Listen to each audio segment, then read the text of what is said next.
Noah Budnick is here in our studio. Noah is a member of the group Transportation Alternatives. He also suffered a serious accident last year. Noah, thanks for coming in. We appreciate that. Noah, you also were seriously injured. Your accident happened near the Manhattan Bridge last year. What happened for viewers who are not familiar with your story? Last March 29th, 2005, I was riding my bike on a street that I've ridden thousands of times, and I don't actually remember what happened, but the police accident investigation squad think that I hit a pothole, which caused me to be catapulted off my bike. Your organization has been fighting for transportation causes in this town for some time. You are the experts, so what can be done?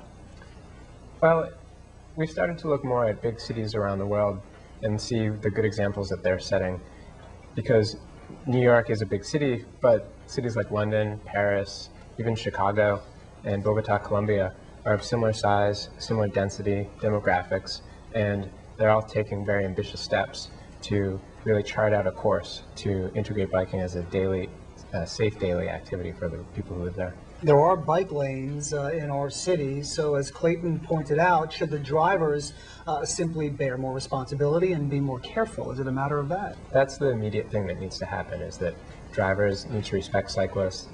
Under the law, cyclists have the same rights and responsibilities as drivers do. So it goes both ways. So while drivers need to respect cyclists and give them safe space, cyclists need to remember that they have to follow the rules of the road too. And that also means respecting pedestrians. Bike lanes are pretty much parking lots in Manhattan. You go up a bike lane and you're in, there's a taxi, there's a truck, there's always something in your way. The bike lanes are almost, in some areas, are almost moot. How many cyclists killed so far this year as compared to last year? I'm trying to get a sense for, is this problem increasing or decreasing? It's hard to say because we don't have up-to-date statistics on fatalities this year. I can tell you that over the last 10 years, the number of crashes every year has actually gone down, and that's a great thing. And the reason it has gone down is because every year more people are riding bikes. Over the last 10 years, the number of people who ride their bikes every day in New York City has gone up about 50%. So as there's more cyclists on the street, drivers get more used to looking for them and driving safely around them, and it's what we call safety in numbers. The number of annual crashes has actually gone down about a third over the last decade. Welcome back to the call. We are talking about ways to make cycling here in the city safer for riders and pedestrians. In our snap poll, we asked whether you feel safe when you're on two wheels. Here are your unscientific results. 16% of those who responded say yes, 46% say no, and 38% don't ride a bike, so it doesn't affect them. Thanks to our digital subscribers who voted tonight. I'm joined in the studio by Noah Budnick from the group Transportation Alternatives. Noah, let's hear what our fellow New Yorkers have to say. Albert's in Bayside. Albert, do you feel safe riding a bike? No, I don't. I bicycle approximately 23 miles, 5 to 6 days a week in Queens. And what's the greatest hazard out there? It's cars. It's cars that don't respect the road, don't respect you on the road. They'll move over into you. And what drives me crazy is that when they absolutely have to see you. When I bike, I try to wear bright colors. I have a bell on my bike, although that won't work with a car most of the time. But I'm just amazed that you can make eye contact and it's still, they're just not respecting you and causing, it's like I can't move over any further. You know, what am I supposed to do? So you wind up stopping sometimes. Albert, thanks for your thoughts tonight. Here's an email from Anna who writes, the city can't control this problem. Don't use your bike. Noah, do you sense that sometimes there's an anti-cyclist sentiment out there in some cases? I think it's more that to New Yorkers, the streets are like the Wild West. They're out of control. And New Yorkers need to know that our streets are not an immutable force that can be changed. There can be physical changes, like widening the sidewalks and putting in protected bike lanes, that change the behavior of drivers and cyclists, make everybody follow the rules. Let's go back to the phone lines. Richard is in the West Village. Richard, are you a biker? Do you feel safe? I don't actually ride a bike. Okay.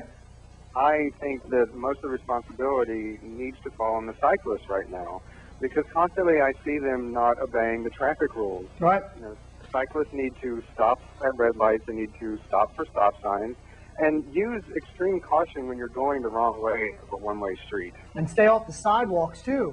And completely stay off the sidewalk, yes. Yep. You know, when you get on the sidewalk, you need to get off your bike and walk it. It's only courteous to the people who are on the street. Richard, I agree. Noah, go ahead if you want to respond to that. Yeah, I absolutely agree, and I often say that a bicyclist to a pedestrian is like a driver is to a cyclist, and that cyclists really need to respect pedestrians. But I think that New Yorkers need to understand that cyclists are overlooked. They're totally disregarded and by the city and by the traffic planning, which means that they find little spaces and find shortest routes between A and B. And so while you see cyclists dodging between cars, it's really cyclists looking for that safe space on the street. And I think that speaks to the fact that we really need more protected space for cyclists. So you look at cities that have that, and you see much more lawful cyclists on the street. Laura's in Co-op City. Laura, do you feel safe? Laura, are you there? Oh, hello. Yes, I am. I'm sorry. Okay, it's okay. No, I don't feel safe on the street. What's the biggest hazard? The big hazard is the cars. They always want to knock you over with their mirror. Right. There's always new debris or new holes on the street. Potholes. So I can see that, yes, I can see that faster than the car. So when I have to move out the way, the car is not trying to move out the way with me. And there go, I'm going to hit the car, or the car's going to hit me. Ryan's in Williamsburg tonight. Ryan, what do you have to say about this? I think it can be safe out there. I feel safe when the cars are giving me my lane and I have enough space to maneuver. When I don't feel safe is when they're trying to cut me off so they can race up to the next red light. I mean, there's so much traffic in New York. This isn't a place where we get to go endlessly through green lights. It's one red light after the next. And when you almost get run over by this car that's racing to stop at a red light, it kills me. And it literally can kill me. In fact, there are traffic laws that require drivers to yield to cyclists, to yield the right of way when they're turning, and also to drive safely around cyclists. And these laws are never enforced. Just like the law that makes it illegal to open a door into the path of a cyclist, which is one of the most common causes of crashes in the city, this law has never been enforced. Lori's in Borum Hill. Lori? Yes, hi. You know, I'm sorry. Go ahead. I'm just asking if you feel safe. Do I feel safe? So, as someone said earlier, sometimes I feel safe in certain places and other times I don't. There a lot could be done to improve conditions for everybody. Give me your top way to improve it. What's the first thing you would do?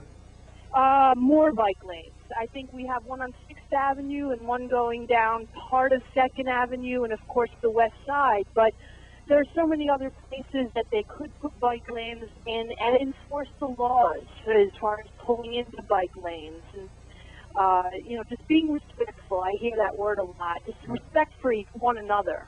Thanks for your phone call tonight. Transalt.org is the website. I'm sure people come up to you with suggestions on ways to improve our city's transportation issues. Noah, what's next? What's the next step in your fight? The city of New York, Mayor Bloomberg, really needs to get serious about cycling. The bike master plan is 10 years old. It's less than 15% completed. And as we've seen in London and Chicago, where Mayor Livingston, Mayor Daley have really stepped up and unveiled very ambitious plans to make cycling an everyday activity and safe for everybody. This is what New York City needs to do. We need to update our bike master plan. We need to have a timetable to get it implemented with standards that make everybody feel safe. Noah Budnick from Transportation Alternatives. Thanks for your time. Nice to see you back and walking around. It's good to see you again. Hi, I'm Chuck Woolery.